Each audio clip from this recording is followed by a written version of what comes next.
तो आजकल social media पे जब हम बात सुनते हैं या सर्च आउट करते हैं किन्नरी साधना को लेकर, तो बहुत सारी ऐसी बातें हैं जो वहाँ हमें सुनने को मिलती हैं।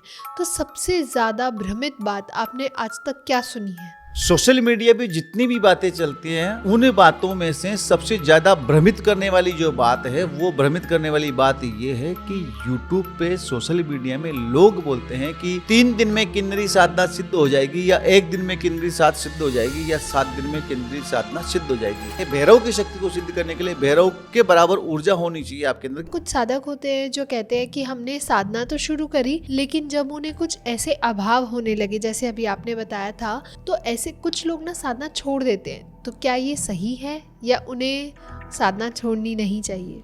यदि हम किसी इमरजेंसी को लेकर साधना छोड़ते हैं कि मेरे घर के अंदर कोई प्रॉब्लम हो गई या कहीं मैं चला गया था इमरजेंसी, मैंने आज साधना छोड़ दी, तो आप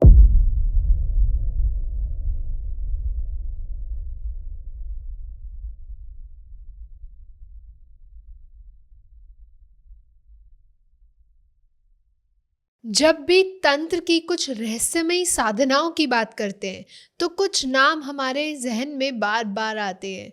वो हैं परी साधना, यक्षिणी साधना, कर्ण पिशाचिनी साधना और एक है किन्नरी साधना। अब ये किन्नरी साधना क्या है, कैसे होती है और इसमें कैसे शक्ति का प्रदर्शन होता है, तो इसमें आज हम जानेंगे किन्नरी साधना के बारे में। तो क्या इस साधना के बारे में तांत्रिक परंपराओं में इसका उल्लेख है भी या नहीं, और है तो किस तरीके से है।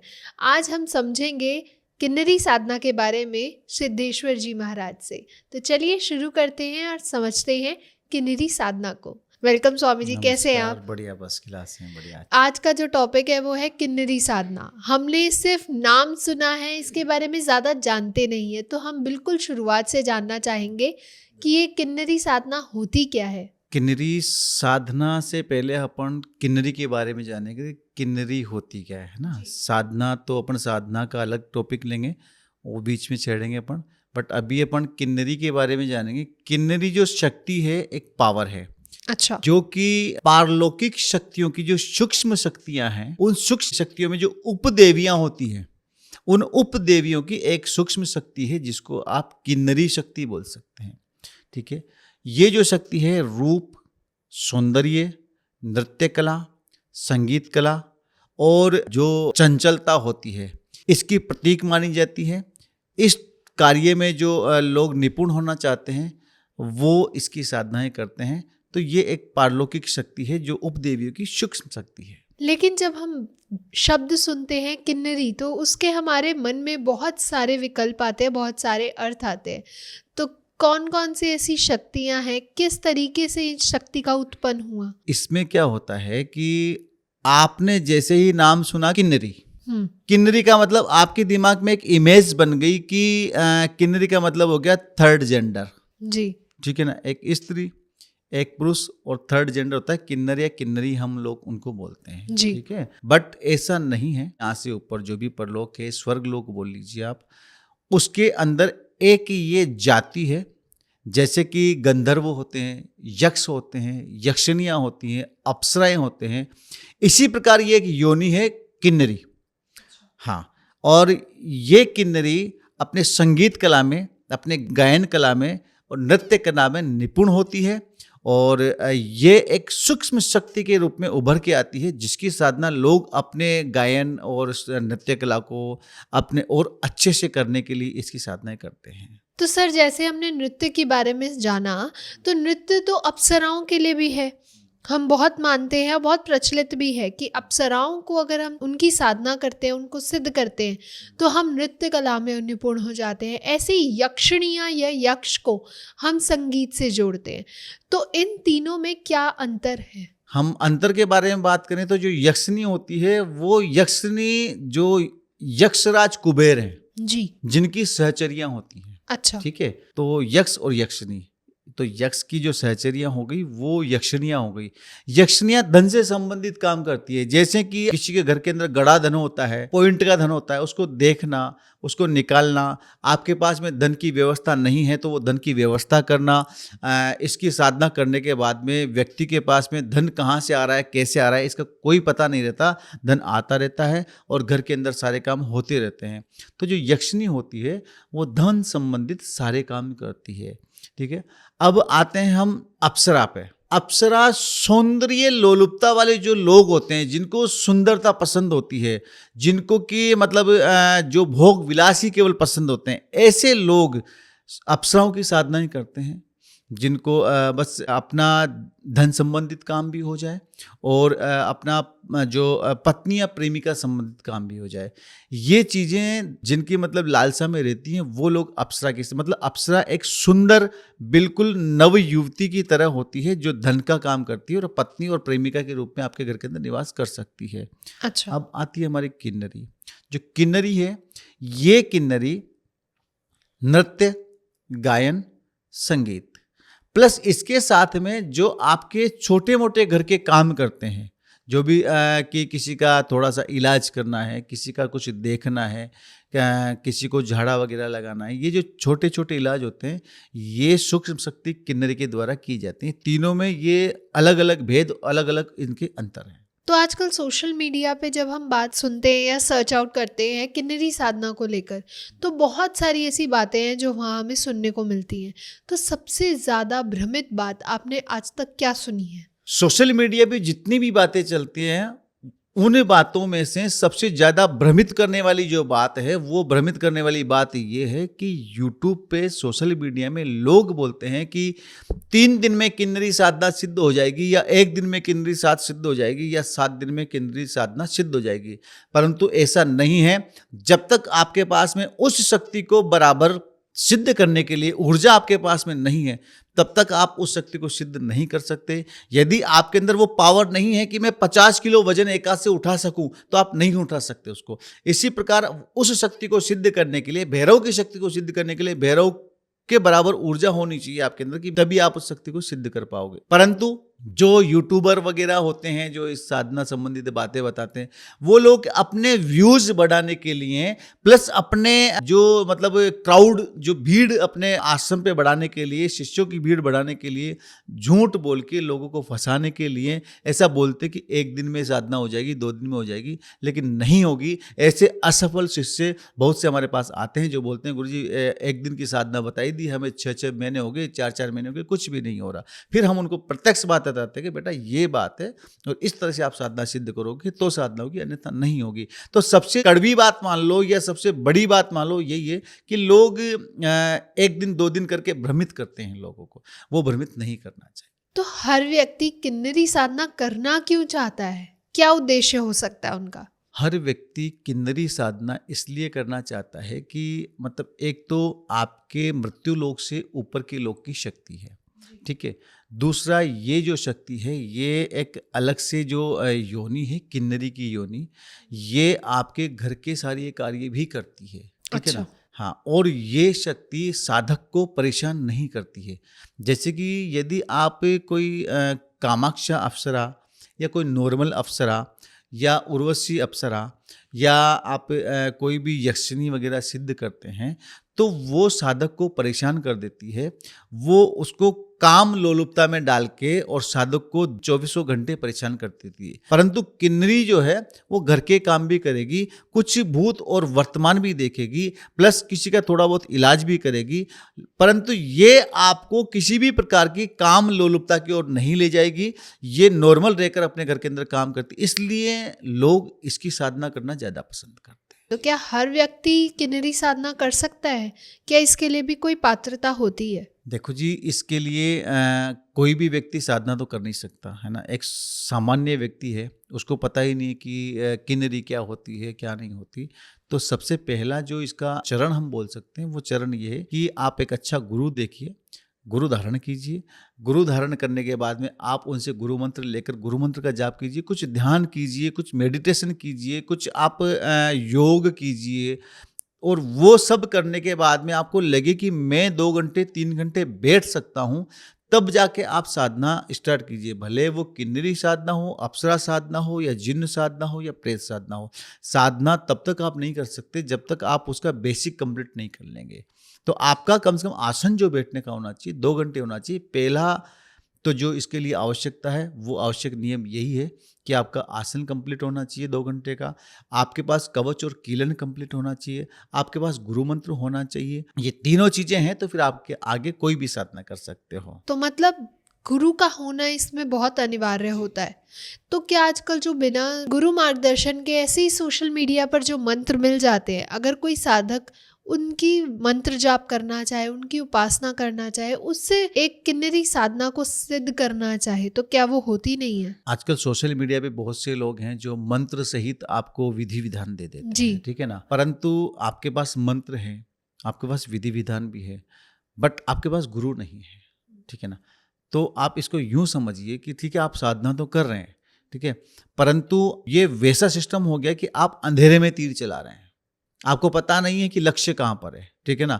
आप केवल अंधेरे में तीर चला रहे हैं, लग गया तो अच्छी बात है, नहीं लगा तो हो सकता है वो ऊपर पत्थर के या वो कोई मतलब टहनी के टकरा के आपके भी लग जाए वापस आके। कहने का मतलब ये है कि अगर आप बिना गुरु आज्ञा के, बिना गुरु मार्गदर्शन के अगर साधनाएं करते हो, परी या जो भी साधनाएं, किन्नरी साधनाएं जो भी वो करते हो, तो आपको उसका जो दुष्प्रभाव है वो भी झेलना पड़ सकता है। हो सकता है आपकी जान पर भी बन जाए। अतः बिना गुरु आज्ञा तो आप करें नहीं। कोई व्यक्ति उनसे साधना लेने जाता है तो गुरु भी कुछ उनके अंदर पात्रता देखते हैं, उनके अंदर सक्षमता देखते हैं कि हाँ, ये इंसान, ये व्यक्ति उस साधना को करने के लायक है भी या नहीं। यदि कोई शिष्य किसी गुरु के पास जाता है और वो बोलता है कि हमें किन्नरी साधना करनी है, तो सबसे पहले गुरु ये देखता है कि इसका गुरु के प्रति कितना समर्पण है, कितना इसका गुरु के प्रति श्रद्धा है, कितना समर्पण है, ये कितना सम्मान गुरु का कर सकता है। वो गुरु देखता है कि इसके अंदर ये चीजें है कि नहीं। दूसरा, गुरु देखेगा कि जिस साधना को ये करने जा रहा है उसके प्रति इसका कैसा भाव है। कि अब कोई भी साधक आके बोले गुरुजी मुझे अप्सरा साधना करनी है, मैंने कहा भाई क्यों करनी है?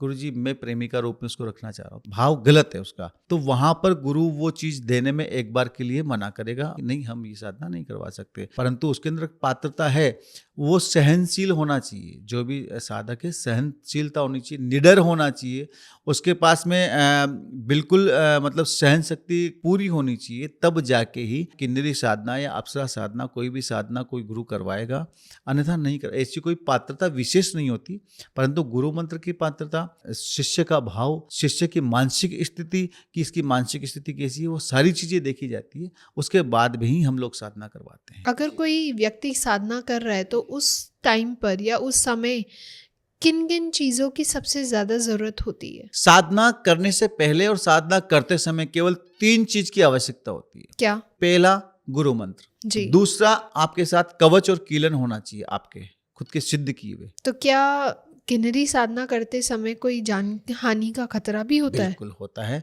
कोई भी आप शक्ति की साधना कर रहे हो, मैं आपके पिछले पॉडकास्ट में भी एक बात बोली थी कि अगर कोई भी शक्ति की आप साधनाएं करते हो तो पॉजिटिव शक्ति के साथ नेगेटिव शक्तियां भी एक्टिवेट होती हैं। जी। पॉजिटिव शक्ति हालांकि सौम्य शक्ति है, वो कोई नुकसान नहीं पहुंचाएगी, परंतु हो सकता है उनके साथ में कोई ऐसी नेगेटिव शक्ति आ गई हो जो जाते जाते आपका कुछ नुकसान कर जाए, ठीक है। तो इसलिए आपका कवच और कीलन तो आपको हर साधना के अंदर आपको लगाना अनिवार्य है, भले ही वो सौम्य साधना हो या उग्र साधना हो या फिर आपका इष्ट मजबूत हो। ये तीनों चीजें तो आपके पास अनिवार्य होना चाहिए, तब जाके ही आप कोई साधना कर सकते हैं, अन्यथा आप साधना में नहीं बैठ सकते। किन्नरी साधना के नाम पर कौन सी सबसे ज्यादा गलतियां लोग कर देते हैं? क्या होता है, जब किन्नरी साधना की जाती है या कोई भी स्त्री जाति की साधना की जाती है, तो लोग समझते हैं कि ये सशरीर हमारे पास एक लड़की के रूप में आएगी। अच्छा।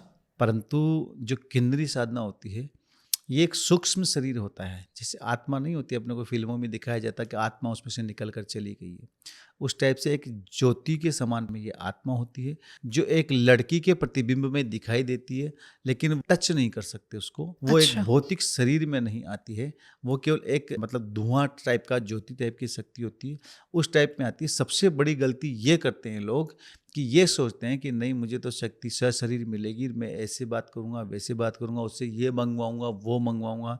लेकिन ये मूर्खता नहीं करनी चाहिए। आप शक्ति को किसी भी लोभ लालच से सिद्ध मत करो। शक्ति को आप सिद्ध करो अपने मनोभाव से, अपने अंतर्मन से। लोक कल्याण के लिए सिद्ध करो, जन कल्याण के लिए सिद्ध करो, अपने कल्याण के लिए सिद्ध करो, अपने परिवार के कल्याण के लिए सिद्ध करो। इससे आपके दोनों रास्ते क्लियर होंगे। पहला रास्ता तो आपका कर्म भाव अच्छा हो जाएगा। अगर जी। आप दूसरे का कल्याण करते हैं तो आपका कर्म भाव अच्छा हो जाएगा, और जो कर्म भाव अच्छा होगा तो आगे आपको दुख नहीं झेलने पड़ेंगे, अच्छा आपको सुख मिलेगा।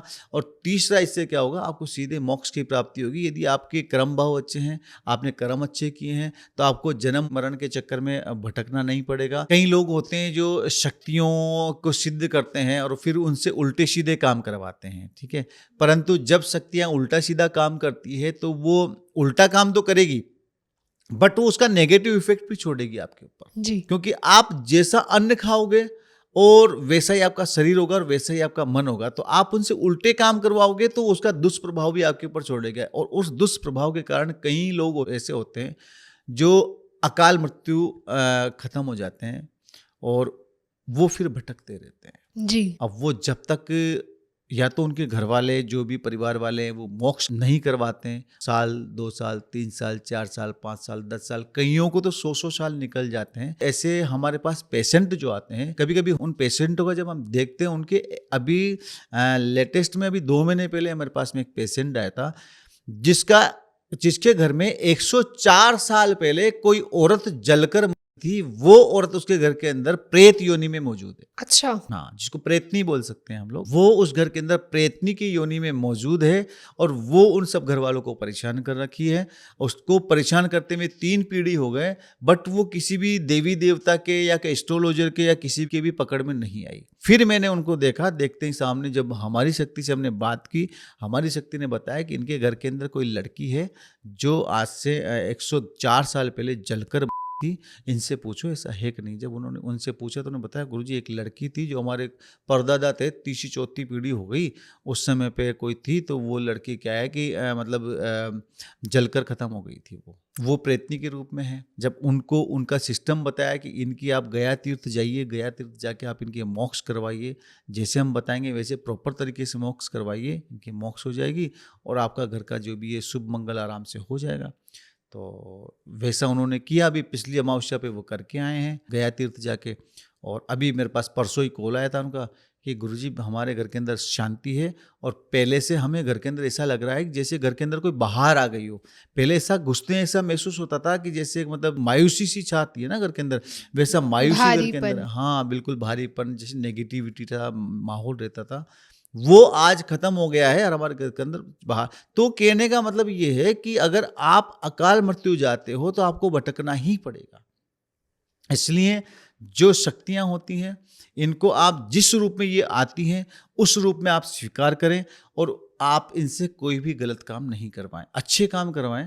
आपको पुण्य की प्राप्ति होगी और पुण्य की प्राप्ति से आपके कर्म अच्छे होंगे, कर्म अच्छे होंगे तो आगे आपको मोक्ष की प्राप्ति होगी। तो सर जैसे अभी आपने एक ऐसा इंसिडेंट बताया, तो कुछ ऐसे अनुभव भी होते होंगे जो आपके शिष्य के होंगे, आपने जिनको किन्नरी साधना करवाई हो, तो कोई ऐसे अनुभव अगर आप हमारे साथ साझा करना चाहें। ऐसा एक अनुभव हमारा एक शिष्य था, एमपी का शिष्य था। एमपी में वो रीवा का रहने वाला है, वहाँ का वो शिष्य था। उसको हमने किन्नरी साधना करवाई थी और आज नहीं, मैंने करीब उसको किन्नरी साधना करवाई थी लगभग 2021 में, ठीक है ना। तो उस समय जैसे उसने साधना की, उसने कवच और कीलन वगैरह सब कुछ किया हुआ था। जैसे उसने साधना की और साधना करने वो बैठा, मेरी जो साधना थी 11 दिन की साधना थी, 3 दिन उसको हो गए, 21 माला डेली उसका जाप था, प्लस जो भी हमने ध्यान वगैरह जो करवाया उससे सब कुछ करवाया था। 3 दिन बाद में वो 17वीं माला करने वाला था। 21 माला में से 17वीं माला पे था वो, जाप उसका चल रहा था। उसको पीछे से मृदंग बजाने की आवाज़ सुनाई दी। मृदंग समझते हैं, इतना बड़ा होता है बजाने का। तो मृदंग बजाने की आवाज़ सुनाई दी। मर्दन बजाने के साथ में कुछ जैसे कि डांस होता है वैसी जैसे घुंघरू की आवाज़ सुनाई दी। तो वो हमने बोला था कि आपको जाप करते रहना है, आपको पीछे नहीं देखना है। अगर कोई आगे पीछे कहीं भी, आपको आपकी पूरी माला खत्म होने के बाद ही उनसे बात करनी है। ऐसा लगातार 3 दिन तक होता रहा, लेकिन जब तक वो जाप करके पूरा खत्म करता माला को, तब तक वो बंद हो जाती आवाज़ कि गुरुजी ऐसा हो रहा है हमारे साथ में, लगातार 3 दिन तक आवाज़ आ रही है, मृदंग की आवाज़ आती है और घुंघरू की आवाज़ आती है, जैसे कोई डांस कर रहा हो, नाच रहा हो पीछे की साइड में। और जैसे हम माला ख़त्म करके उठते हैं या वहाँ बैठ के पीछे देखते हैं, कुछ नज़र नहीं आता और सब कुछ बंद हो जाता है। फिर उन्होंने हमारा टिकट करवाया, वहाँ पर हम जो बंदा है उसके घर पे गए, घर पर जाकर और मेरे सानिध्य में वो बैठा, मैंने सामने बिठवाया उसको, बिठा के और फिर उससे जाप करवाया। मैंने कहा अब जाप करो। जाप किया, जैसे ही जाप किया जो चीज़ है वो उस दिन तो आई नहीं, उसके तीसरे दिन फिर वो चीज़ आई। 30 दिन तक हम वहीं रहे और सामने चीज़ आई, सामने उससे हमारी जो पावर है, हमारी पावर को हमने दिया कि आप इनसे बात करवाओ। उनसे बात हुई, बात होने के बाद वचन हो गए। आज वो शक्ति उसके पास में है, वो उसके साथ में रह रही है। रहने का मतलब कि जब भी वो बुलाता है तब आती है, उसका काम करके चली जाती है और जो भी इलाज होते हैं वो इलाज करती है। आज दरबार लगता है उसका। अच्छा। बिल्कुल दरबार लगता है, लेकिन उसको इतना टाइम मिलता नहीं है, नौकरी करता है बंदा, तो वो अपना संडे को 1 घंटा 2 घंटा बैठ के कर देता, बट ठीक करता है वो बंदा। तो सर, जैसे माना जाता है किन्नरी साधना एक सौम्य स्वरूप की साधना है, तो इनका भोग क्या होता है? इनको क्या प्रिय है? जितनी भी सौम्य स्वरूप की साधनाएं होती हैं, वैसे तो भोग उन्हीं के द्वारा पूछा जाता है। जैसे साधना में कोई भी शक्ति आ रही है, जैसे परी आ रही है या अप्सरा आ रही है या फिर यक्षिणी आ रही है या किन्नरी आ रही है, ये सौम्य और सूक्ष्म शरीर वाली, सूक्ष्म योनि वाली साधनाएं हैं, तो इनका भोग हमेशा मीठा भोग होता है। अच्छा। हाँ, और अधिकतर इनका भोग जो लगता है बुधवार को या फिर फ्राइडे शुक्रवार को या फिर पूर्णिमा को इनका भोग लगता है। और इनको कुछ भी मीठा दे दो आप, कि या मिठाई, दूध की मिठाई, कलाकंद हो गया या कोई बतासा हो गया, इनसे पूछा जाता है कि आपको भोग क्या चाहिए और वो आप इनको दे दो, ये आपका काम करती है। और भोग भी जब ये काम करती हैं तभी लेती हैं। अच्छा। एक काम पे एक भोग लेती है। एक भोग कितना सा, इतना सा एक टुकड़ा दिया जिसमें काम हो जाता है, और इसमें ये शक्तियाँ काम कर देती हैं। कुछ साधक होते हैं जो कहते हैं कि हमने साधना तो शुरू करी, लेकिन जब उन्हें कुछ ऐसे अभाव होने लगे, जैसे अभी आपने बताया था कि उनको कुछ सुनाई देने लगा, मृदंग की आवाज़, नृत्य की आवाज़, तो ऐसे कुछ लोग ना साधना छोड़ देते हैं। तो क्या ये सही है या उन्हें साधना छोड़नी नहीं चाहिए? यदि हम किसी इमरजेंसी को लेकर साधना छोड़ते हैं कि मेरे घर के अंदर कोई प्रॉब्लम हो गई या कहीं मैं चला गया था इमरजेंसी, मैंने आज साधना छोड़ दी, तो आप कल सुबह में वापस से आप पूजा अपना करके और आपके इष्ट को, और जिस शक्ति की आप साधना कर रहे हैं उस शक्ति को बुलाकर, मतलब उसका आह्वान करके आप कान पकड़ के उसकी क्षमा मांगो कि हमने आपका ऐसे ऐसे जाप लिया था 11 दिन का और इस टाइप की इमरजेंसी हमारे साथ हुई, हमें जाना पड़ा, और आज से हम कल वाला जाप भी आज आपका करेंगे, मतलब वो डबल जाप हम करेंगे। आज से दोबारा से हम आपकी साधना स्टार्ट कर रहे हैं, आप रेगुलर हमारे साथ में आइए और आप जो भी है आप हमारी साधना में सफलता प्रदान कीजिए। पहला तो ये हो जाता है अगर इमरजेंसी में अपन हो गया। अब चाहते हो कि मुझे डर लग रहा है, मैं तो छोड़ रहा हूँ, मैं नहीं करूँगा आज के बाद साधना, तो फिर उसके अंदर आपका उस दिन से दुर्भाग्य स्टार्ट हो गया। दुर्भाग्य ऐसे स्टार्ट हो गया क्योंकि जिस शक्ति का आपने आह्वान किया है वो किसी न किसी रूप में वहां पर आकर उपस्थित होती है और अपना भोग लेकर जाती है। जो भी आपने मिठाई उसके लिए रखी है तो मिठाई की खुशबू वो लेकर जाएगी, वहां से आएगी जरूर। वो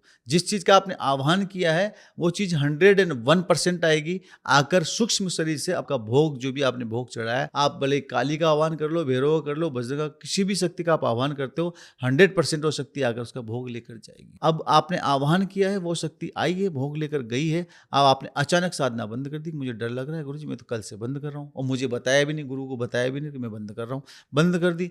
अब आपके साथ में नेगेटिव होना स्टार्ट हो जाएगा। क्यों हो जाएगा?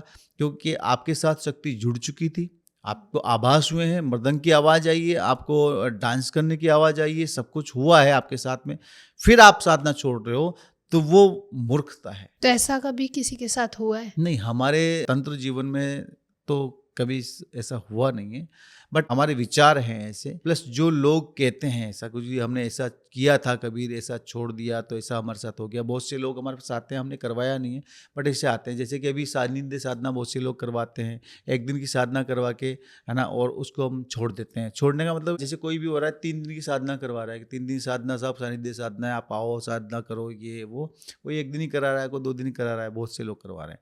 अब आपने जिस दिन साधना करवा दी उस दिन के लिए वो शक्ति आएगी जरूर, वो उसके साथ जुड़ गई है। उसने जाप किया है 51 माला का, 21 माला का, 102 माला का, जितना भी जाप किया है वो शक्ति जुड़ गई है। अब जैसे शक्ति जुड़ी है और आप कल से उस साधना को नहीं करवा रहे हो, आपने 1 दिन की साधना रखी थी, आप 1 दिन साधना करवा दी, अब वो बंदा चला गया वहां से दूसरे दिन, अब वो जो शक्ति का प्रभाव है उसको नेगेटिव इफेक्ट देना स्टार्ट कर देगा। इसलिए क्या होता है कि जो भी साधक है उसको अधूरी साधना नहीं छोड़नी चाहिए।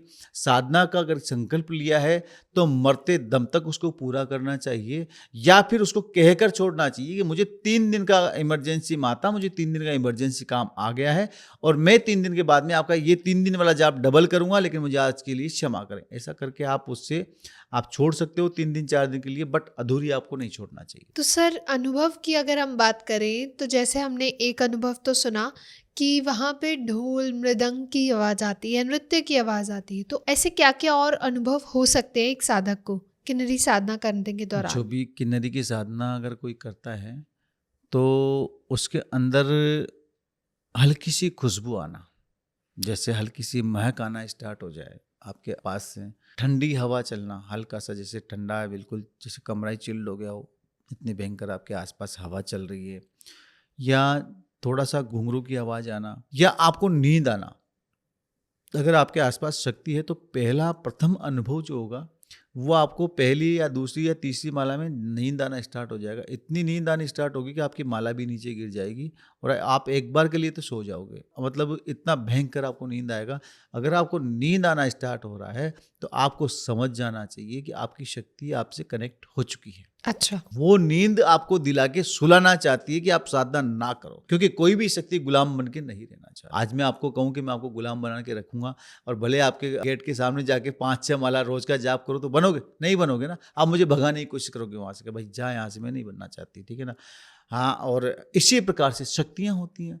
शक्तियां किसी का गुलाम बनना पसंद नहीं करती, क्योंकि वो आपके उस लोक से इस लोक में आएंगी, आपके साथ रहेंगी, केवल एक भोग पे उसको काम करना पड़ेगा और आप जो कहोगे वो काम उसको करना पड़ेगा वचन में आके। तो वो शक्ति आपका गुलाम बनना पसंद नहीं करेगी, इसलिए वो आपको नींद दिलाएगी कि इसको भयंकर नींद दिलाओ, ये सो जाए और ये जाप ना करे तो हमें इससे पीछा छूट जाए। तो बहुत से अलग अलग अनुभव होते हैं। नींद आना हो गया जैसे कि, और सुगंध आने लग जाती है, प्लस ठंडी हवाएं चलना स्टार्ट हो जाती हैं। ये अलग अलग साधकों को अलग अलग अनुभव होते हैं। तो इन अनुभवों के दौरान एक साधक को क्या करना चाहिए, क्या सीख मिलती है इससे? अगर ऐसे अनुभव अगर साधक को होते हैं, ये प्राथमिक उपचार है, मतलब प्राथमिक अनुभव है, शुरुआती अनुभव, ठीक है ना। लास्ट के अनुभव में तो क्या होगा कि धुआं के रूप में तस्वीर बनने लगेगी और जो एक बिल्कुल लड़की की तस्वीर सामने आके खड़ी हो जाएगी, ठीक है, और वो हिलने लगेगी धुआं की तरह।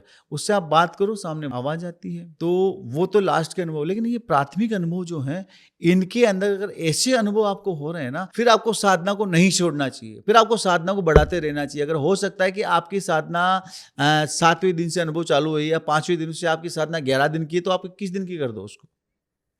हो सकता है कि किसी भी दिन तक आपके सामने शक्ति खड़ी हो और आपसे बात करने लगे। तो अगर कोई साधक आपके पास आता है कोई साधना के लिए या किन्नरी साधना के लिए, तो आप सबसे पहले उससे क्या पूछते हैं? सबसे पहले उससे पूछेंगे कि भाई आपका गुरु कौन है। वो कहेगा गुरु जी हमारे पास तो गुरु है नहीं, हाँ, और हम साधना मार्ग में आना चाहते हैं। यदि गुरु नहीं है तो सबसे पहले उसको गुरु बनाने का हम आदेश देंगे कि आप किसी को भी जो ऐसा व्यक्ति हो जो आपका गुरु बनने लायक, उसको गुरु बनाइए। और वो कहे कि हाँ गुरु जी हमारे पास गुरु है, परंतु हम आपके सानिध्य में करना चाहते हैं। तो कोई नहीं, आप हमारे सानिध्य में करना चाहते हैं, अपना गुरु को विसर्जन करें और फिर आप दीक्षा लें। दीक्षा लेने के बाद में आप अपने गुरु को विसर्जित करें और फिर हमारे केंद्र से दीक्षा लें। दीक्षा लेने के बाद में आप पहले शुरुआत में गणेश की साधना होगी, गुरु मंत्र का 1.25 लाख जाप होगा, आपके इष्ट की साधना होगी। ये तैयारियां करवाने के बाद में फिर हम आपको किन्नरी साधना या जो भी साधना आप करना चाहते हैं वो साधनाएं हम करवाएंगे आराम से। तो ये दिशा निर्देश हम उसको देंगे। तो आपके अनुसार किसी भी दुर्लभ साधना को करने से पहले किसी व्यक्ति या किसी साधक को ऐसी कौन सी बुनियादी साधनाएं हैं जिसमें अपनी मजबूती, अपना पकड़ अच्छे से बना लेनी चाहिए? इनके लिए कम से कम आपको जैसे कि गणेश साधना हो गई, है ना, आपके इष्ट के जो जाप हैं वो जाप हो गए, आपके कुल देवता और कुल देवी के जाप हैं, आपके जो पितृ घर के अंदर हैं उन पितरों के आपको जाप करने पड़ेंगे, आपके जो वहाँ का जो स्थान देव है आसपास का उस स्थान देव के आपको जाप करने पड़ेंगे, और साथ में जो आपके गुरु मंत्र हैं उनके 1.25 लाख जाप करने पड़ेंगे। इससे आपकी ये समझ के चलो कि आपकी नींव मजबूत हो गई है। ठीक है, अब जब नींव मजबूत हो गई तो मकान 5 मंजिल बना लो, कोई प्रॉब्लम नहीं है। कहने का मतलब कि और इसके साथ में आप अगर उग्र साधना की ओर आप बढ़ रहे हैं तो आपको रक्षा कवच और कीलन कवच वगैरह भी आपको सिद्ध करने होंगे, तब जाकर आप आगे उग्र साधना वगैरह कर सकते हो। ये बुनियादी साधनाएं आप करो, निश्चित रूप से सफलता प्राप्त होगी। Okay, thank you so much sir, बहुत मज़ा आया आज आपसे बात करके। और आई गेस हमारी ऑडियंस को भी आज समझ आया हो किन्नरी साधना के बारे में कि कैसे होती है, क्या क्या अनुभव हो सकते हैं और आपको कौन कौन सी सावधानियों की ज़रूरत है। तो अगर आपको पसंद आया तो लाइक, कमेंट, शेयर करना ना भूलें, चैनल को ज़रूर सब्सक्राइब करें। एंड अगर आप भी जुड़ना चाहते हैं, आप भी चाहते हैं कोई साधना करना, तो आप नीचे दिए गए नंबर पर संपर्क कर सकते हैं जहां आपको सारी जानकारी मिल जाएगी। तब तक के लिए स्टे हैप्पी, स्टे सेफ। धन्यवाद। धन्यवाद सर। नमस्कार।